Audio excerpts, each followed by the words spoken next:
bienvenue pour une nouvelle donne. Alors la donne 40, vous voyez bien que franchement elle n'est pas jolie. Vous avez un partenaire qui a ouvert d'un trèfle et vous vous retrouvez à avoir une dame quatrième à pique, un valet quatrième à cœur, un valet de carreau quatrième et un cingleton à trèfle. Déjà dans un premier temps, quelle est l'enchère qui vous semble assez évidente? C'est vrai que quand j'ai 4 points, le CEF me dit que je ne fais rien et je passe. Le fait de passer pourrait totalement se comprendre évidemment vu les points que vous possédez. Après, vous allez voir que dans ces situations-là, si vous passez, en général, c'est souvent assez catastrophique. Pourquoi? Vous en avez un qui est en position de réveil en 4e position, qui pourrait donc regarder sa main et se dire tiens, j'ai 6 cartes à trèfle, par exemple imaginez que vous soyez rouge, et qu'est-ce que je vais faire? Je pourrais réveiller par un sans atout si j'ai par exemple une dizaine de points, mais je pourrais aussi laisser jouer l'adversaire et le laisser jouer un trèfle en contrat final. Ça c'est déjà vu, vous voyez, un trèfle, passe, et au final, le partenaire qui a ouvert d'un trèfle dans ces 3 petites cartes et vous lui ramenez un gentil petit cingleton, vous êtes en train de jouer sûrement le contrat le plus ridicule de la planète. Donc vous voyez bien que c'est quand même assez dangereux de passer sur un trèfle. Alors,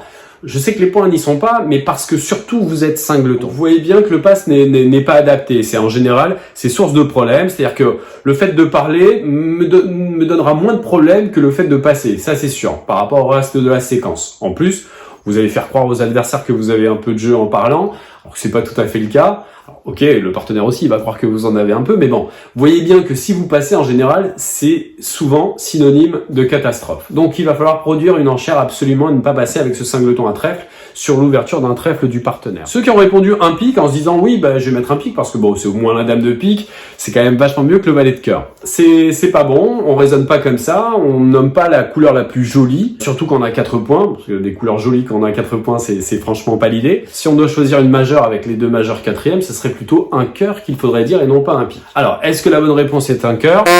Sûrement pas. Sûrement pas, pourquoi? Parce que si vous dites un cœur avec cette main-là, moi j'ai toujours très peur. Parce que pour l'instant, je vois des adversaires qui passent. En mettant un cœur, j'ai très peur que mon partenaire s'enflamme un peu et qu'il mette par exemple 3 cœurs pour montrer 15-17 H et un jeu un peu irrégulier. En général, c'est un peu la norme, donc 17-19 HLV pour faire simple. Ou pire, mettre 4 cœurs. Et là, je vais lui ramener une main un peu poubelle, en dehors de mon cingleton à trèfle, qui forcément ne tombera pas toujours bien, parce que s'il a un jeu un peu irrégulier, le fait d'être cingleton, c'est pas forcément terrible. Mettre un cœur ou mettre un pique n'est pas bon. La dernière option, et de loin la meilleure, c'est de dire un carreau.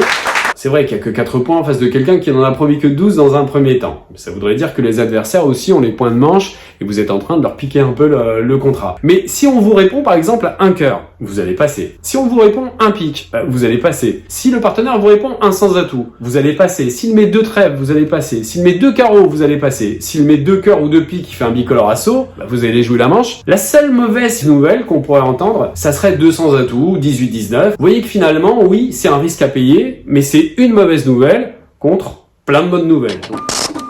C'est tout à fait possible de faire quelques petites contorsions au système et finalement de répondre sans avoir les 5-6 points requis. C'est évidemment un petit mensonge, mais vous l'avez bien compris, pour la bonne cause.